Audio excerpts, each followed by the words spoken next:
before we learn our new memory verse, may mga bagong action words dito.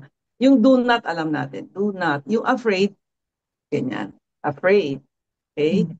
Tapos yung discourage, yung middle finger, ifo-fold mo inside. Tapos pag discourage.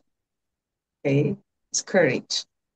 Tapos yung because, ganun lang siya. Because. Kita nyo na. Yes. Because. Okay, ganyan. So yung afraid, alam natin, no? Afraid. Tapos discourage, middle finger folded din. Para bumaba. Para nababaan ka ng loob. Put it Mm. down. Yan.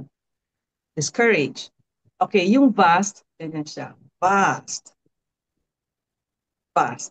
Okay, letter V. Parang letter L na gano'n. Vast. Okay? Yung army, parang nakahawak ng gun. Army.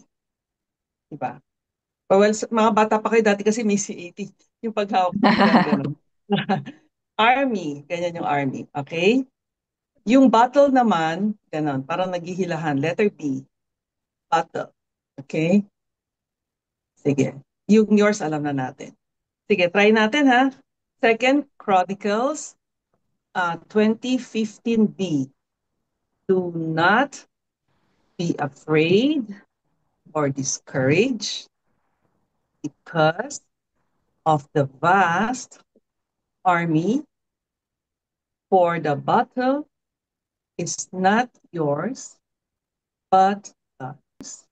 Second Chronicles 2015. Thank you.